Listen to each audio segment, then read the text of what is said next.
From NPR and WBEZ Chicago, this is Wait, Wait, Don't Tell Me, the NPR News Quiz. I'm your judge and scorekeeper, classically trained by Judge Judy herself.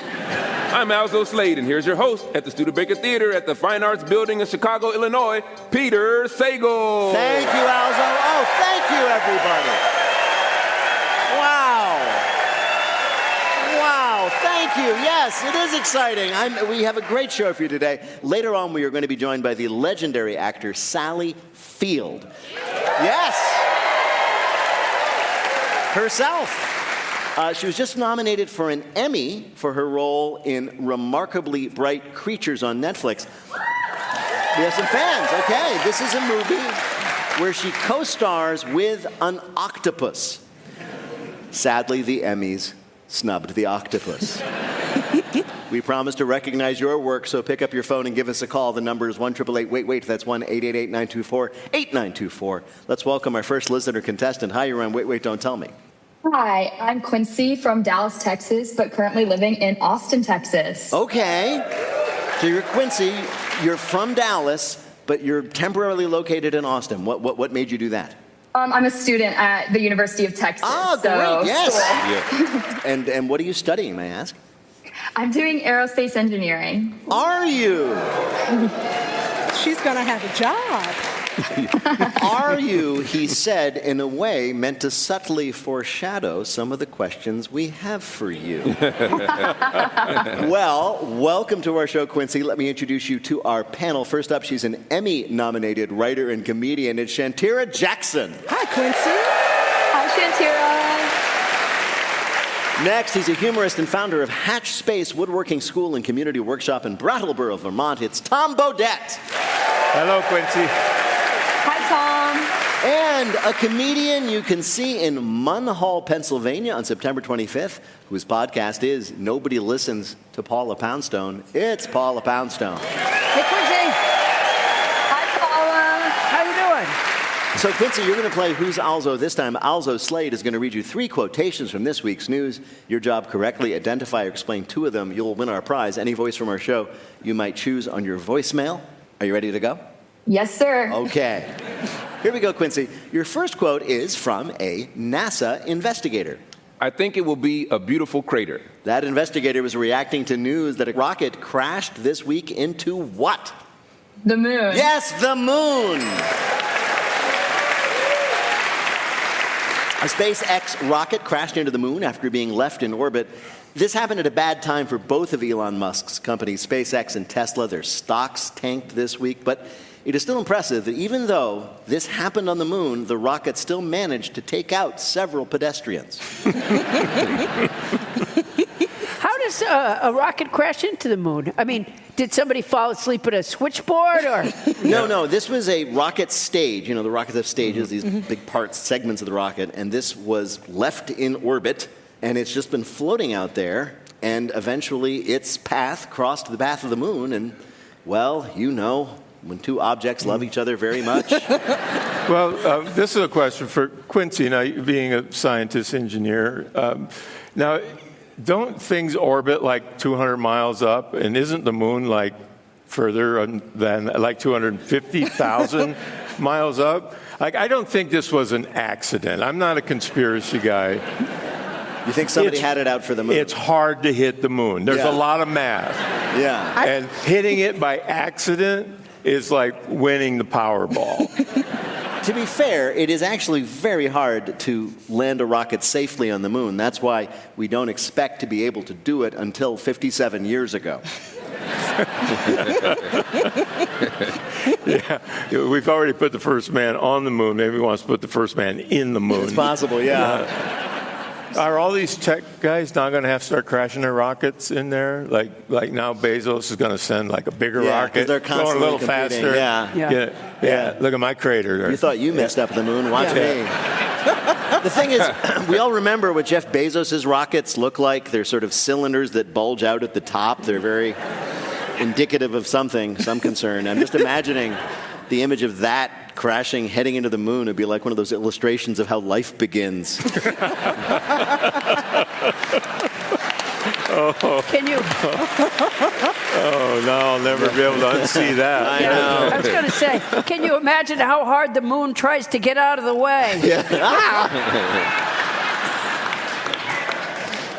Quincy, for your next quote, here is a citizen of Mexico giving his opinion on an American burrito chain that just opened there. It's gringo food for gringos. So, what American burrito chain just opened their first ever branch in Mexico? Is it Chipotle? It is Chipotle. Or, as they say in Mexico, Chipotle. America invading Mexico with Chipotle restaurants really puts the colon in colonize. And there is a chance to see the subtle differences between the American version of Mexican food and the authentic version. For example, in Mexico, they also have cyclospora, but there it's made with cane sugar. So is this very recent? I mean, do we know how it's doing? Well, apparently, they opened it in the town of Monterrey, Mexico, in northern Mexico, which, because it's near the border, has a lot of American restaurants, and people are used to that. It's not Mexican food. They know it's not, but it's tasty and decent fast food. I think of getting a spaghetti factory franchise for Rome. I think. Well, I wouldn't What do you do think? that because there is a sad history here. They tried opening a Pizza Hut there once, and that's why they joined the other side in World War II. It was they didn't take that well. All right, Quincy, your last quote is about a new device for new parents. Infants survive just fine before infrared night vision cameras. That was the New York Times talking about the new thing that everybody gets after they get their first baby. What is it? Is it like crib cam, baby cam? Yeah, it's like a baby monitor, but not just a baby monitor. The $400 Nanit monitor tracks your baby throughout the night on more than a dozen metrics, including their breathing, their movements, their so-called sleep efficiency, and also, this is true, it takes a photo of the baby's facial expression whenever a parent walks into the room, and then, without being told, it will edit those photos into a montage for you, which is a great way to know which parent the baby likes more. So it's a flock camera for babies. It really is. So it's basically turning the nursery into an ICU. Pretty it much, sounds yeah. Like. It's like the nurse's station's got a blue light and a buzzer out there when the blood pressure drops. Yeah, pretty much. It covers. It's a huge leap forward. Finally, a baby monitor that gives parents more things to worry about. Yeah. I used to, I sleep on the floor, and my. I didn't know that. Yeah, you can't fall out of floor, and so when my son was a baby, he also slept on the floor a lot, and so he was taking a nap one day, just an infant, but I had put a blanket, down on the floor for a minute. It was in the summer. It was wicked hot, and but I put him on the blanket, and then I go downstairs, and we didn't have things like that. Oh, no. And in a while, I go up to check on him, and he's on the wood floor, and not on the blanket anymore. And I'm like, oh, sorry about that. And I move him back. And then I go back downstairs in a little while. I go up to check on him, and he's on the wood floor again. Now, see, if I had had this camera, I would have realized how hard he tried to get to the wood floor. Yeah. Because it was cooler than that damn blanket. He was a baby, but he wasn't a stupid baby. Now, this, of course, is AI, and it's connected to the internet where they store all the data. Many parents are concerned about exposing their babies to so much surveillance, and they're worried about how all this data might be used. But the Nanit company says, don't worry, your baby loves it. We know because we're looking at him right now. So, also, how did Quincy do in our quiz? She passed with flying colors, 3 out of 3. Congratulations. Good job, Quincy. Thank you, Quincy. Good luck with your studies, and I'm sure your rockets will not crash into anything. Thank you so much. Bye, guys. Bye-bye. I've been thinking about you for hours. My mind's racing with hearts and flowers. I can't help it, I'm hooked on you. I'm kind of thinking that you are too.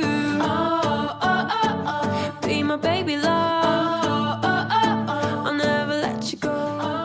Right now, panel, time for you to answer some questions about this week's news. Paula, we know all about the loneliness epidemic, but the Washington Post this week had some advice for making new friends. They say you should just become friends with who? Give me a hint, Peter. It might be friends with what? And I'll give you a hint. The first thing you should do is take down that thing in the field that scares them away. Oh, birds, crows. Crows, yes. Make friends with a crow, everybody. Wow, that is helpful. It'll improve your helpful. life. According to the Post, more and more people are becoming friends with crows. They give the crows treats until the crow learns to start showing up every day. Some even take it further. They walk around with their new crow friend on their shoulder, which is great if you've always aspired to be an omen that whoever sees is about to die. I love crows because they're loyal. If they see somebody do something to you, that becomes their enemy. How do you know this? Because I'm a millennial. We all love birds. Really? Yeah. As soon as you turn 35, you gotta go get into birds. Really? Yes. Wow. You know what? I have an owl in my neighbor's tree that some nights hoots. And I go out and hoot back to it as best I can. I have recordings of it. It's kind of great, actually. So, he'll do, whoo, whoo. And then I wait a second, I go, whoo. Do you think the owl likes that? Do you think the owl tells his owl friends, like every night, says, watch this, ready? No, really, it's really funny. Here we go. I sent the recording of it to my daughter, and she wrote me back. She goes, Mom, be careful. You don't know what you're saying.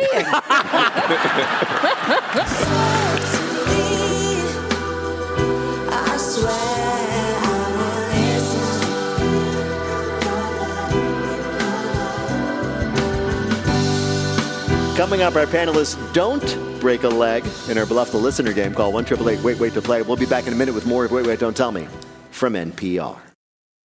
Support comes from our 2026 lead sponsor of Wait, Wait, Don't Tell Me, Odoo. If your business runs on 5 different apps, 12 browser tabs, and 1 spreadsheet that everyone's afraid to touch, it's probably time for Odoo. Odoo is an all-in-one business management software platform. Instead of wasting time switching between systems, your business works together in real time. Odoo gives you one flexible platform built to grow with you. Try for free today at odoo.com/waitwait. That's odoo.com/waitwait.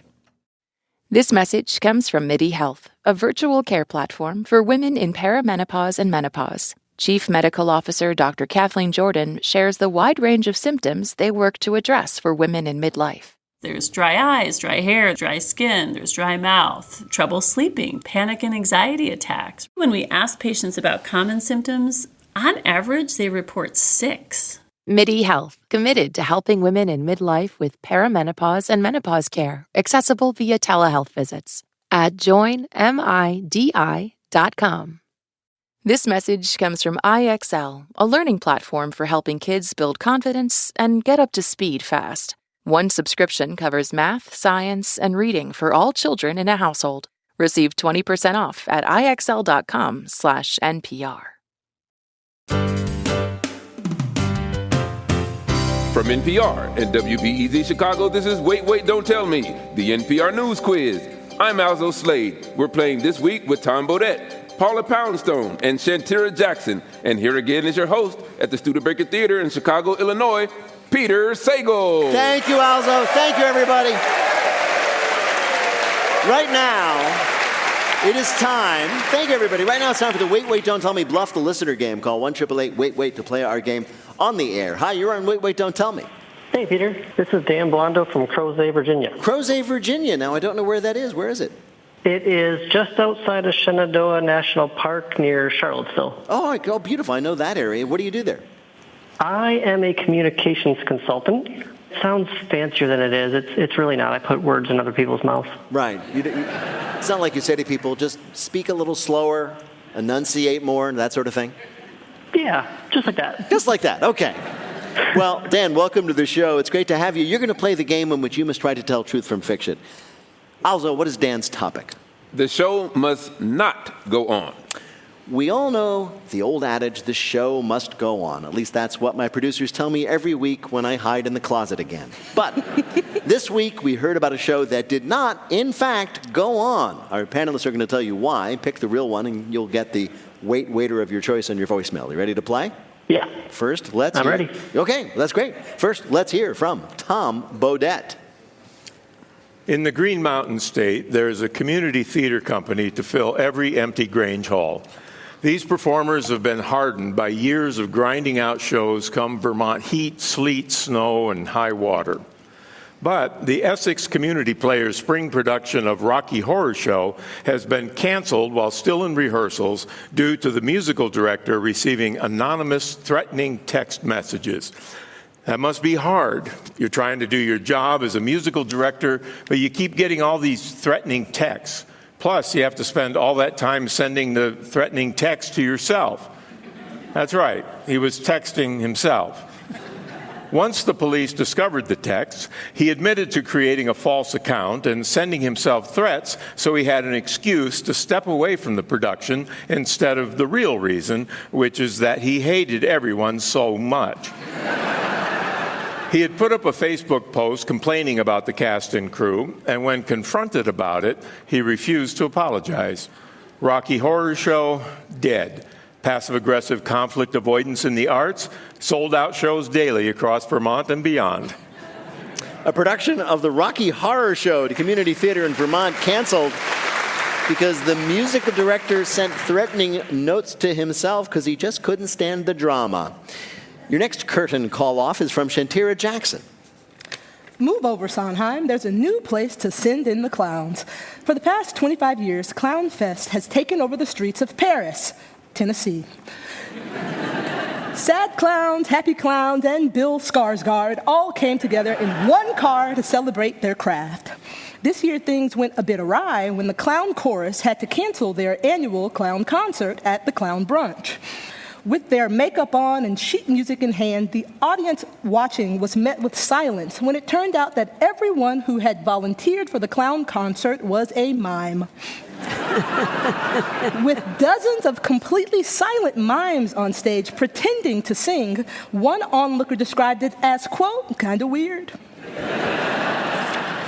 Organizers of Clown Fest apologized for the mimes and the uncomfortable silence by squirting everyone in the face with a little bit of water from a flower.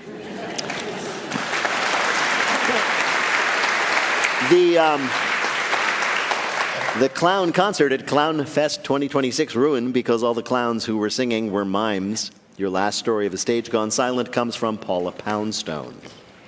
When Long Island fiddler Greg Grinnell hit a rut in the fiddling business, he had to come up with something new. So he adapted with the times, or at least the times 60 years ago when Fiddler on the Roof came out. He thought, I'm a fiddler, I should get on a roof. He had never seen the musical. He invited everyone he knew, ex-girlfriends, fiddler enemies, his mom. He picked the most beautiful roof in town, a gorgeous Victorian-style house with the perfect turret to perch upon.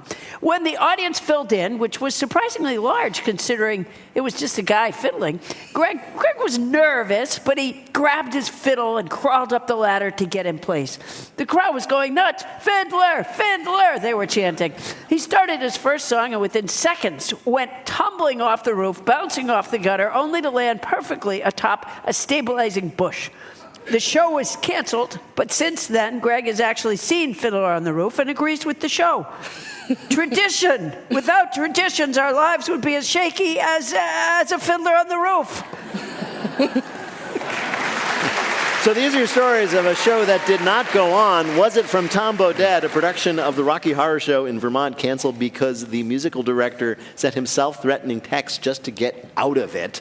From Shantira Jackson, the clown chorus at the Clown Fest being ruined because all the clowns who showed up were mimes, or from Paula Poundstone, a fiddler who decided to try being a Fiddler on the Roof without having ever seen the show. Which of these is the real story of a performance that did not happen?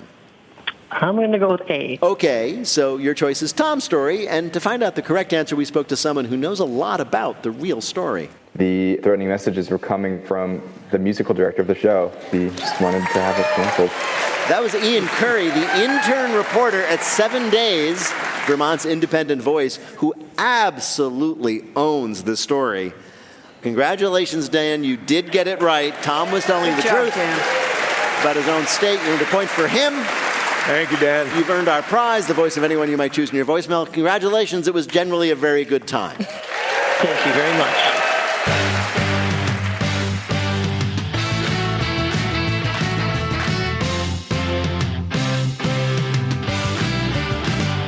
And now the game where we ask impressive people to do an unimpressive thing. We call it Not My Job. If you were going to name the most successful and acclaimed actor around, it would be hard to beat Sally Field. Her career has spanned more than 60 years.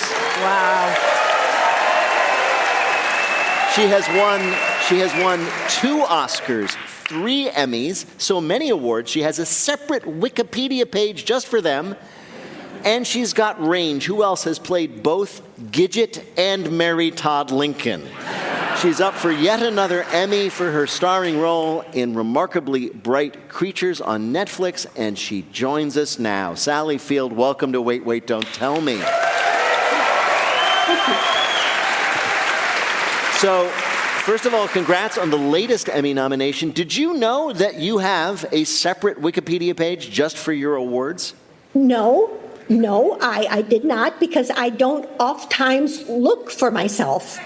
I think that would be just a tiny bit weird if I wanted to Google myself. Yeah, I mean, you've done so many things in your extraordinary career.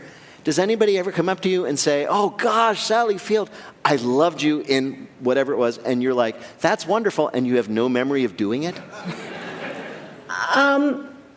No. No, it doesn't happen. You remember everything. Well, not really. I've done such strange things that I would have a hard time remembering, but they would not be things that anyone else would remember either. You know, I've done episodic things in the late 60s and early 70s, and you know what? We're all so old now. Anybody who watched it is like halfway brain dead at this point. Yeah, exactly. Hey. Yeah. I'm not, you know. Sally, this is Paula Poundstone. Hi, Paula. Hi. First of all, I have you and Lily and... My dog is beginning to bark at a squirrel out there, so just ignore him. Oh. We will. What's the dog's name? My dog's name is Dashiell Hammett. Wow. Do you think that he only really responds to Da? And he responds to Dash, but he responds to Dashiell Hammett. He's a great crime writer. He doesn't respond to Dashiell Hammett. That's too long a name for a dog. Dashiell Hammett, get over here right now. Whenever we have an actor like you who's had such an extraordinary career, I'm always wondering what role they're most known for, and usually I can guess. In your case, I would have no idea. Is there one thing that keeps coming up, or does it entirely depend on the person, on their age, on their interest? All of that. It depends on the person, the age, and all of that. But I think the thing I'm most surprised about is The Flying Nun. I'm most surprised. You know, like I look like young people, like they're like in their 20s and they're in their late teens, and they say, "Oh, I love The Flying Nun." I think, when? How? What? It's hard for me not to want to say, I've done other work, you know, I've grown as an actor, perhaps to look into it or not, you know, but yeah, that's always surprising to me. I'm one of those people you mentioned earlier who's old enough to actually have watched that when it came out. And it took me a while to realize that I wasn't imagining it. There was this TV show on about this nun who flew. And I'm dying to know, how did they pitch this show to you? I would have rather just been a nun with my feet on the ground. Sure. Because that was scary and painful and stupid. Let's just say. But Sally, you weren't actually flying. How did they make you fly? Why was it painful? It was painful because it was still the 60s and they hadn't really upgraded how you can do this. There was no special effects. So it was wires. You know, I had this harness with wires coming out of the habit, and they would I was on a 50-foot crane some of the times, and they would fly me into the side of a building. And I'm like Spider-Man. I'm like trying to like go, oh boy, here comes the building. And this was not something I should have been doing, So let's talk. I watched Remarkably Bright Creatures, your film on Netflix for which you were nominated for an Emmy. We have fans here. And it's interesting because you play a woman whose life is changed by a guardian angel that happens to be an octopus, which means you have acted opposite an octopus and Daniel Day-Lewis. Which was more fun? Oh, boy, that's hard to say. Was the octopus also very method? Did the octopus always insist on being an octopus even off set? Oh, gosh, yes. Oh, my gosh, yes. All the best actors do. Yes. So there you go. That's Daniel. And the dog has, decided there is a creature in the house that he's going to, bark at no matter what we do. There are many scenes in this film in which you, Sally Field, a real human being, are interacting with an octopus somewhat intimately. The tentacles, or you hold tentacles, or hold hands, hand tentacle, whatever. And I assumed, apparently this is true, that the octopus was CGI. Is that the case? It's hard to train an octopus to do this kind of thing. Right. and their rates are very expensive. I don't want to spoil anybody's vision if they haven't seen it, or if they're thinking of seeing it, or if they want to see it. But no, it's all in my mind. I suspect she doesn't have a dog. All this time. We haven't seen the dog. She's referred to the dog. Let's see, for a minute, he was running back that way. I'm sure. Oh, sure she was. Yeah. Absolutely. Dashiell Hammett, the dog. Over here, right now. Dashiell Hammett, get over here and write us another story. I have to ask one last question before we go to our game. You have done so many things. You have won so many awards. You have played such roles with such amazing people and directors. Is there anything left on your bucket list that you still want to do that you haven't done? Well, I'm doing it right now. There you are. Oh, my God, she's good. Thank you very much. Well, Sally Field, it is a dream come true to talk to you. And we have invited you here to play a game that we're calling Meet These Remarkably Dumb Creatures. So you star... Those dumb ones. Yeah, you star in the movie Remarkably Bright Creatures, so we thought we'd ask you about some remarkably dumb ones. Answer 2 to 3 questions about some animals that will not be getting a Netflix movie made about them anytime soon.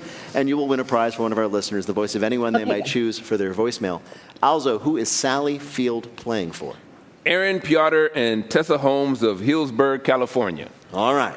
You ready to play? Yep. Okay. Here's your first question.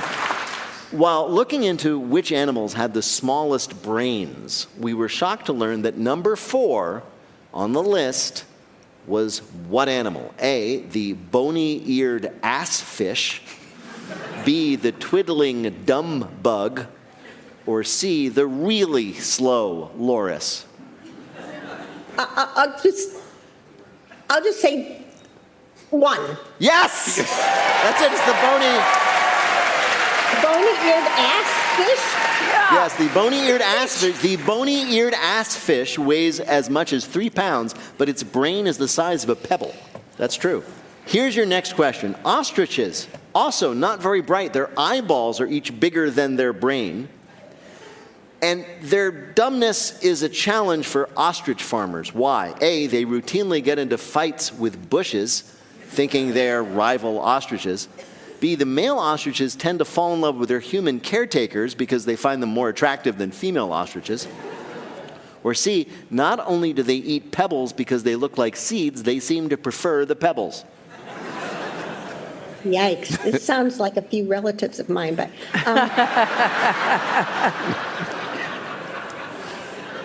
I'm thinking it's 3, that they just eat pebbles. They just eat pebbles. The audience agrees, but sadly it was 2. They tend to fall in love with their human caretakers. Because, which would you choose, a human or an ostrich? They feel the same way. I would choose a pebble every time. There you are, every time. Yum. All right, that's okay, because you have one more. If you get this right, you win. Sloths aren't just slow, they're also dumb. In fact, they often injure themselves by doing what? A, jumping from one tree to another and falling asleep in midair. B, trying to take naps on top of predators. Or C, mistaking their own arm for a tree limb, grabbing on, and then falling to the ground. Oh boy, oh boy, oh boy, oh boy. It's a bevy of favorites. It really is. I have thought my arm was a tree and just like grabbed it. But So that's your choice? You're going to go with C, they grab their arm? I'm just going to go with it because I have no frigging idea. Well, yes you do, because that's correct. They have been observed to do this. Sloths, who live in the jungles of Central and South America, can sometimes be seen falling out of trees, holding firmly onto one arm with the other. Also, how did Sally Field do on our quiz? Out of all the awards she has, this might be the best one. She got 2 out of 3.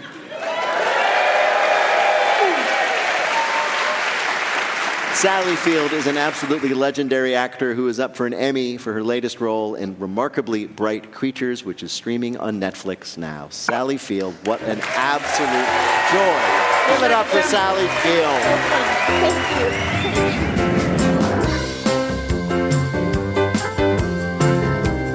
In just a minute, Alzo invites you out to a fancy steakhouse, but there's an odd dress code. It's our Listener Limerick Challenge. Call 1-888-WAIT-WAIT to join us in the air. We'll be back in a minute with more of Wait, Wait, Don't Tell Me from NPR.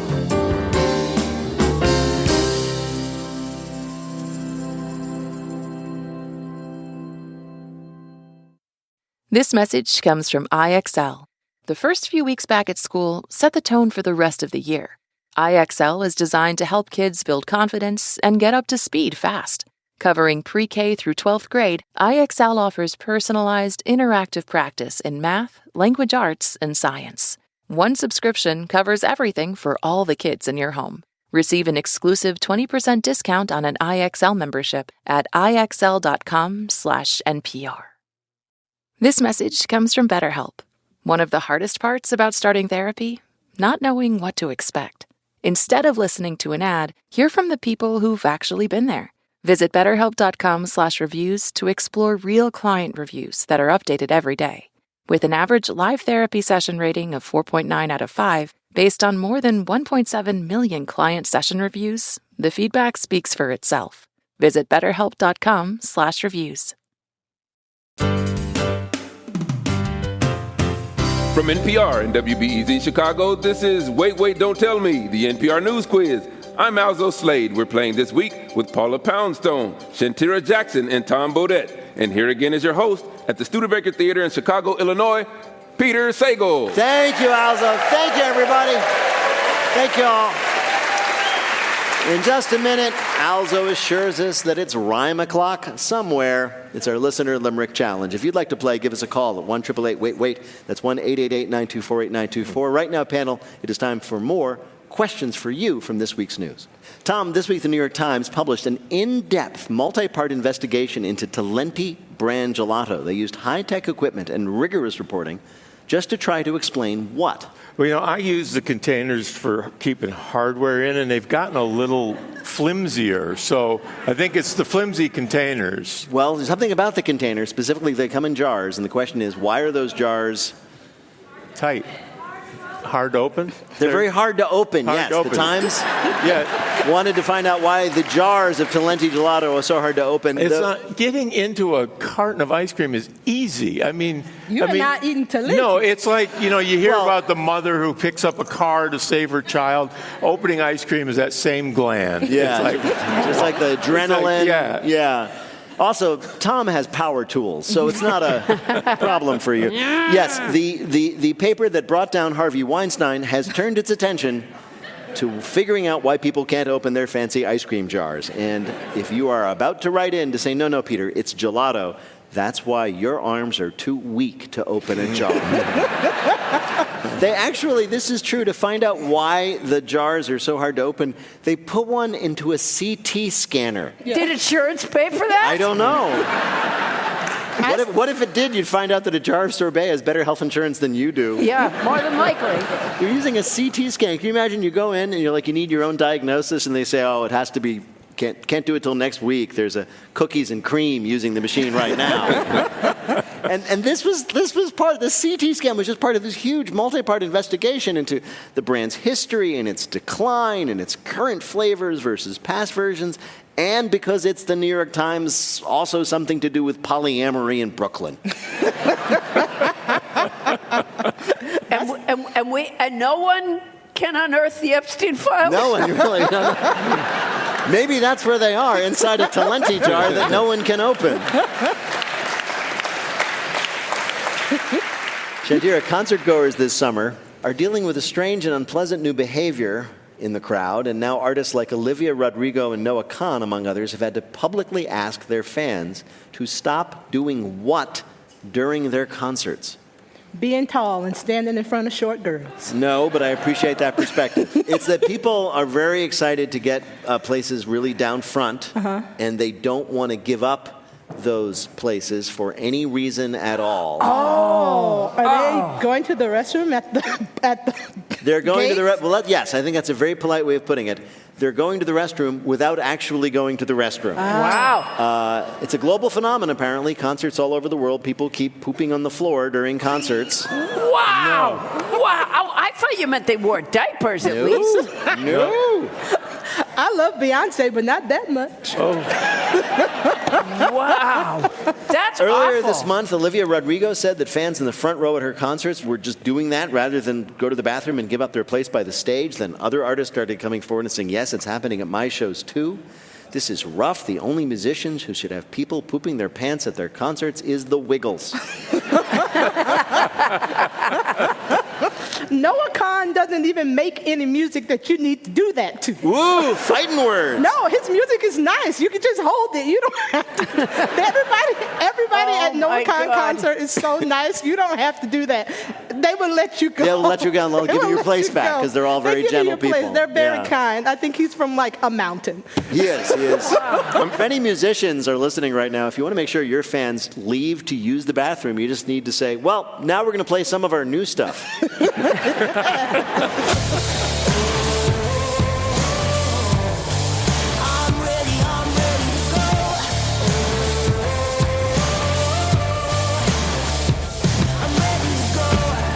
Coming up, it's Lightning Fill in the Blank, but first it's the game where you have to listen for the rhyme. If you'd like to play on air, call or leave a message at 1-888-WAIT-WAIT. That's 1-888-924-8924. You can see us most weeks right here at the Studebaker Theater in downtown Chicago and catch us on the road. We'll be at the beautiful outdoor Rose Music Center in Dayton, Ohio on September 3rd. It's just a stone's throw away from Columbus. We know, we threw a stone. And the perfect way to enjoy the end of summer outside. We will also be at the Orpheum Theater in Omaha, Nebraska on September 24th. And you can check out our comedy grab bag show September 9th at the Den Theater in Chicago. Alzo Slade will be hosting. And you will get stand-up performances from Wait, Wait panelists and see special guests. Well, for example, like me. For tickets and information to all of our live events, just go to nprpresents.org. Hi, you're on Wait, Wait, Don't Tell Me. Hi, this is Lizzie calling from Bethesda, Maryland. Now, Bethesda, Maryland is a place I know. What do you do there? So during the school year, I teach 5th grade, but seeing as it's summer, I just got back from my honeymoon. Oh, really? Mazel tov! Congratulations! Thank you. And now that you're back, how are you finding married life? So far, so good. We are still married. That's good. If you get through the honeymoon and you're still married, that is a good sign. Congratulations. Yeah, it tends to be. Well, Lizzie, welcome to the show. Alzo Slade is going to read for you 3 news-related limericks with a last word or phrase missing from each. If you can fill in that last word or phrase correctly, and 2 of the limericks will be a winner. You ready to play? I'm ready. Here's your first limerick. Our steakhouse might not have great food, but to seats many butts will be glued. Our diners all chose to throw off their clothes. They're eating their steaks in the nude. Right! Class Soiree Steakhouse in Miami, Florida said they started their monthly nude dinner service to attract new, quote, adventurous customers, because it is the truly adventurous who will sit down in front of piping hot food with a serrated steak knife and think, boy, I wish my genitals were completely unprotected right now. The owner of the restaurant, whatever you think of his motive, says, no, this is all about the experience for the clientele because, quote, me and my crew, we're all professionals, unquote. He's right. It does take a professional to look a naked man straight in the eye and ask, any fresh pepper on that? I'm going to be honest. If I go to a steakhouse, that's not the meat I'm trying to see. There you are. Also true. Boy, sometimes I just don't even feel human. I'm like, none of these activities. I would so not eat naked to begin with. And if I was going to eat naked, I wouldn't want to eat naked with other naked eaters. Also true. Here's your next limerick. Since my breakfast treat's gone, I feel so hurt. I'm so mad I might protest and throw dirt. But Dannon just shrugged and pulled out the plug. They stopped making that great coffee. Yogurt. Yes, yogurt. This week, Dannon, the yogurt people, announced they are discontinuing their coffee-flavored yogurt, and people are devastated. Right? Where are my Dannon heads? Come on now. Well, the reason so few people cheered is because the serious fans of Dannon coffee yogurt are out there trying to score the last remaining cases of the stuff, which they will keep because yogurt lasts forever. Right? See, again, I just don't relate to people. I've had Dannon coffee yogurt. It's not bad if you like the flavor of coffee. I don't like coffee or yogurt, so no. I don't think it would be for you then. Yeah, just put nuts in it and call it quits. Here is your last limerick. Will I see the new movie? Well, maybe. At this matinee, others won't slay me. We can bring a few toys and make extra noise. It's a safe place for me and my baby? Yes! People with babies are flocking to screenings of The Odyssey, arranged just for them. It's a great way to save money on a babysitter, still have a night out. And what better movie to teach your kid that when daddy leaves, he is never coming back?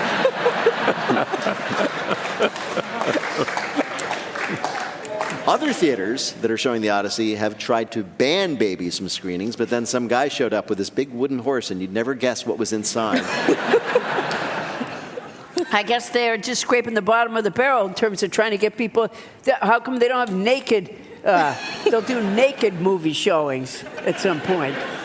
Yeah. Alzo, how did Lizzie do in our quiz? She did great. 3 out of 3. Congratulations. Congratulations, Lizzie. Well done. Thank you. This was a dream come true. Aim higher, Lizzie. She's just my baby, baby, baby. She's all I need, baby. Don't you ever leave me. Yeah, she's my baby, she's my Valentine, my Valentine, my Valentine, my Valentine.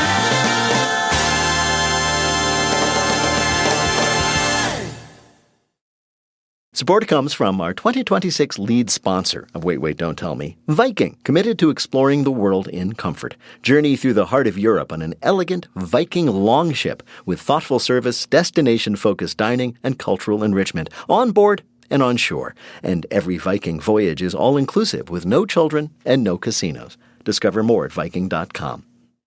This message comes from IXL, a learning platform for helping kids build confidence and get up to speed fast. One subscription covers math, science, and reading for all children in a household. Receive 20% off at IXL.com/NPR. This message comes from Mint Mobile. Cut your wireless bill. No catch. Go to mintmobile.com/wait. Upfront payment of $45 for 3 months, $90 for 6 months, or $180 for 12 months. Plan required, $15 per month equivalent. Taxes and fees extra. Initial plan term only. Greater than 50 gigabytes may slow when network is busy. Includes up to 20 gigabyte hotspot. Capable device required. Availability, speed, and coverage varies. See mintmobile.com. Now on to our final game, Lightning Fill in the Blank. Each of our players will have 60 seconds in which to answer as many fill-in-the-blank questions as they can. Each correct answer is now worth 2 points. Also, can you give us the scores? Of course. Paula has 2, and Shantira and Tom are tied for the lead at 3.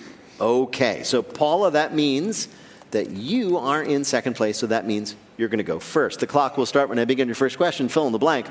On Tuesday, authorities arrested the man suspected of starting one of the blanks in Washington state. Fires? Right. On Wednesday, space company blank made 900 million more shares available to investors. Start something, the Musk thing? Yeah, the Musk the Musk thing, I'll give it to you, it's SpaceX. A man in Wales was arrested for climbing to the roof of a hospital and blanking. And yelling, I'm cured. No, putting on a Grim Reaper costume and just staring silently at all the patients coming into the hospital. On Wednesday, paleontologists in New Mexico identified a new species of blank.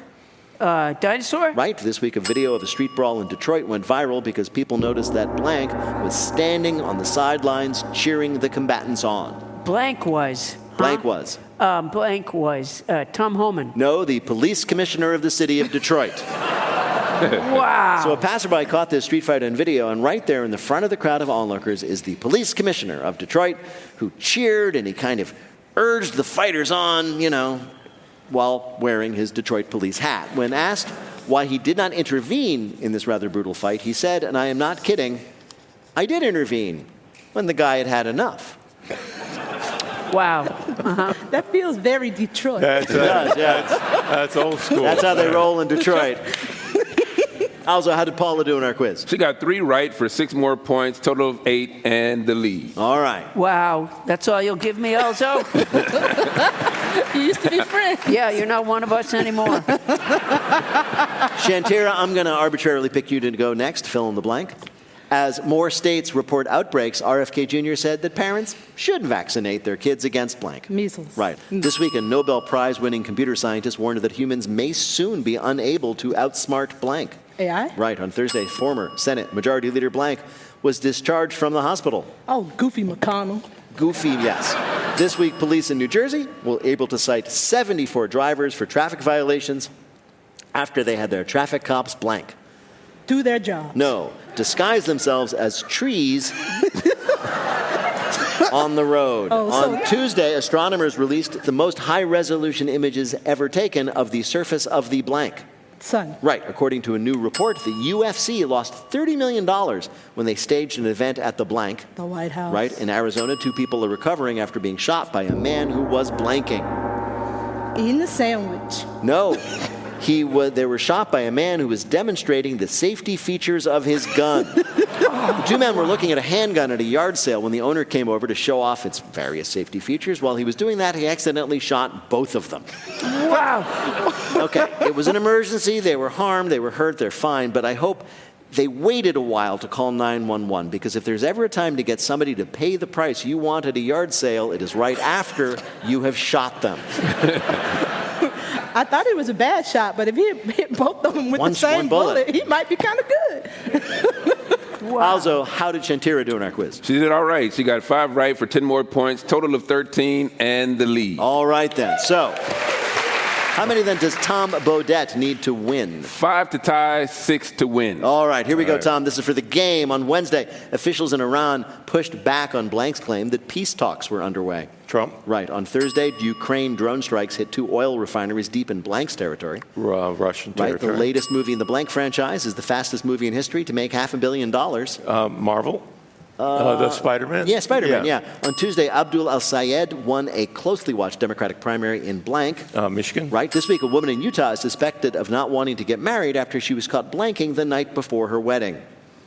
I don't know. Leaving town? No, attempting to burn down the church where it was supposed to happen. She should have just left town. It's true. According to a new study, watching too much blank may actually rot your brain. Phone video stuff. Yeah, TV, basically. Yeah. On Wednesday, a genetics company announced it had created a hypoallergenic blank.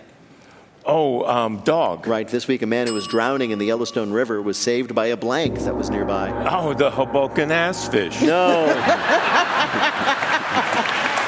Dumb as they are, they have their moments. No. The man who was drowning in the Yellowstone River was saved by a teenager who happened to be practicing with his lasso on the riverbank. He'd been practicing his lasso, roping things at the distance so much that I kind of think he pushed the guy in just to be able to throw a lasso in as he swept by and pull him to safety. The kid was, of course, celebrated for saving this man, but did he have to then hog tie him? What a great story to have as a kid to tell the rest of your life, well, right? Yep, that's what I did. Also, did Tom do well enough to win? He did it. He got 6 right for 12 more points, total of 15, and he is the champion. Thank you. Wisdom of years. Thank you very much. In just a minute, we're going to ask our panelists to predict, after that rocket crashed into it, what will be the next big news from the moon. But first, let me tell you all. Wait, Wait, Don't Tell Me is a production of NPR and WBEZ Chicago in association with Urgent Haircut Productions, Doug Berman, Benevolent Overlord. Philip Gotica writes our limericks. Our public address announcer is Paul Friedman. Our ops manager is Jasira Vardak. Thanks to the staff and crew at the Studebaker Theater, B.J. Liederman composed our theme. Our program is produced by Jennifer Mills, Miles Dornbos, and Lillian King. Special thanks this week to Blythe Robertson, Janie Hoffman, Dom Banyas, and Peter Gross. Our third Peter this week is Peter Gwynn. The third, Emma Choi, is our vibe curator. Technical direction is from Lorna White. Our CFO is Colin Miller. Our production manager, that's Robert Newhouse. Our senior producer is Ian Chillag. And the executive producer of Wait, Wait, Don't Tell Me is Mike Maribella Danforth. Now, panel, what would be the next big news about the moon? Shantira Jackson. In addition to moon pies and moon cakes, this holiday season she will be releasing a moon tiramisu. Tom Bodett. Elon will abandon his plans for a moon colony, explaining he didn't know random rockets and boulders and stuff could just crash down at any time. And Paula Poundstone. When it hits your eye, it's nothing like a pizza pie of any size. And if any of that happens, panel, we'll ask you about it on Wait, Wait, Don't Tell Me. Thank you so much, Alzo Slade. Thanks also to Tom Bodett, Paula Poundstone, Shantira Jackson. Thanks to our fabulous audience here at the Studebaker Theater in downtown Chicago. Thanks to all of you for listening wherever you are. I'm Peter Sagal. We'll see you next week.